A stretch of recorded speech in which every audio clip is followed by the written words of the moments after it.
देखिए क्या है, अंबेडकर ने कुल मिलाकर के हाई स्कूल से लेकर के और पीएचडी तक, डीएससी तक 16 साल पढ़ाई की। क्या यह संभव है कि 16 वर्ष में कोई व्यक्ति 32 डिग्री हासिल कर सकता है? हमने आरटीआई लगाया। आरटीआई में केवल और केवल उनकी एल्फिंस्टन कॉलेज से जो एमए बीए की डिग्री है वहीं तक प्राप्त हुई, और उसके बाद मैं मान लेता हूं कि बीए तक पढ़े होंगे, पढ़ने में सामान्य दर्जे के थे। उनकी डिग्रियों में जैसे हाई स्कूल में 37% नंबर है उनका, कई जगह ऐसे नंबर हैं जो उनके बहुत ही न्यूनतम है। तो उसका भी महिमा मंडन और झूठ इतना परोसा गया कि वो उनसे विद्वान कोई व्यक्ति नहीं है। अगर वो इतने विद्वान थे तो बैरिस्टर होने के बाद कभी कोई वकालत नहीं किए, कभी कोई आईसीएस की परीक्षा क्यों नहीं किए? 4 वर्षों तक वो क्या करते रहे? तो अंग्रेजों की दलाली करते रहे, अंग्रेजों के साथ उनके हाँ में हाँ मिलाते रहे, और कई लोगों ने स्वीकार किया है। पटेल नेहरू ने कई बार कई लोगों को पत्र लिखा है कि इनकी जो वो है हम लोगों के साथ रहने की, वो क्वेश्चनेबल है। दोस्तों, आपने इस आदमी का ज्ञान सुना। यह खुद को स्वामी बोलता है, और मेरा ये मानना है कि ये स्वघोषित स्वामी है, क्योंकि ये वो वाली कहावत आपने सुनी होगी ना कि अहम ब्रह्मास्मि, यानी मैं ही ब्रह्मा हूं। ऐसे ही इन्होंने स्वयं को घोषित कर लिया है कि मैं स्वामी हूं। आप इनका नाम नहीं जानते, मैं नाम बता देता हूं। यह है स्वामी आनंद स्वरूप, जो कि स्वघोषित है। अब ये फर्जी डिग्री धारक लोग, वैसे तो डिग्री होगी नहीं क्योंकि जाहिलों के पास कहाँ डिग्री मिलती है, तो ये लोग आज बाबा साहब की डिग्रियों पे सवाल उठा रहे हैं। ये तथाकथित स्वघोषित ये बाबा साहब पे उंगली उठा रहे हैं कि बाबा साहब ने दलाली की थी, साइमन कमीशन के लिए ये किया था, बाबा साहब के पास कोई डिग्री नहीं थी, बाबा साहब ने संविधान नहीं बनाया था, बीएन राव ने संविधान बनाया था। ये सब ये प्रोपेगेंडा चल रहा है सब। दोस्तों, आप समझिए, ऐसे जो स्वघोषित है इनको ना कोई प्रमाण पत्र मिला है, न सरकार ने इन्हें स्वामी घोषित कर रखा है।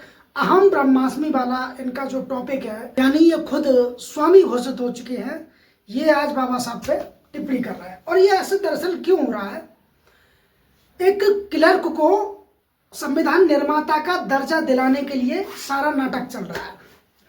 मुझे ये समझ में नहीं आता, आज देश की आज़ादी के 75 से 76 साल हो चुके हैं, और ये लोग आज ज्ञान पेल रहे हैं कि बाबा साहब देश के संविधान निर्माता नहीं हैं।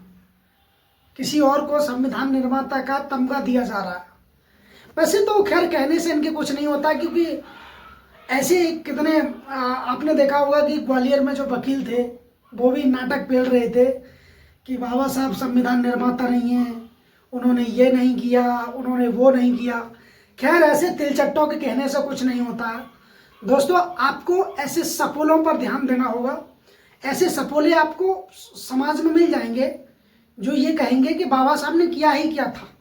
वो लोग जो उस समय पेन चलाना तक नहीं जानते थे, वो बाबा साहब की डिग्री पर सवाल उठा रहे हैं। जो अगर इतने ही तुम लोग ज्ञानी और गुणवत्ता वाले थे तो काहे संविधान नहीं बना दिया बे? मैं आज इस तरह की भाषा का वो क्यों कर रहा हूँ पता है? दिल दुखा है इसने जब डॉक्टर बी आर अम्बेडकर के लिए दलाल जैसा शब्द इस्तेमाल किया, इसलिए आज मैं अपनी मर्यादाओं को भूल गया थोड़ा। ये दलाल लोग आज बाबा साहब को दलाल बता रहे हैं, इनकी कोई औकात नहीं है। ये इनके तिलचट्टे, ये स्वघोषित ऊंची जाति के स्वघोषित स्वामी, ये बाबा साहब के ऊपर उंगली उठा रहे हैं जिनकी कोई औकात नहीं है। 0/0 औकात है। इनको पता है क्या लग रहा है? इनको लग रहा है कि आज देश में सरकार इनकी है, सरकार जानते हैं सब किसकी है, तो कहीं ना कहीं हो सकता है संविधान को बदलवा लेंगे, या हो सकता है कि संविधान का जो निर्माता का जो टैग है वो क्लर्क को दिलवा देंगे। तो इनको ये कहीं ना कहीं भ्रम हो गया है कि ऐसा हो सकता है, करवा लेते हैं चलो। तो इसीलिए पिछले कुछ दिनों से, महीने भर से ये प्रोपेगेंडा चलाया जा रहा है। दोस्तों, इस प्रोपेगेंडा पर ध्यान देने की जरूरत है। जहां भी ऐसे तिलचट्टे दिखाई दे जो बाबा साहब को गाली दे या कुछ भी करें, आप तुरंत ऐसे लोगों के खिलाफ FIR करवाइए जो बाबा साहब का अपमान कर रहे हैं।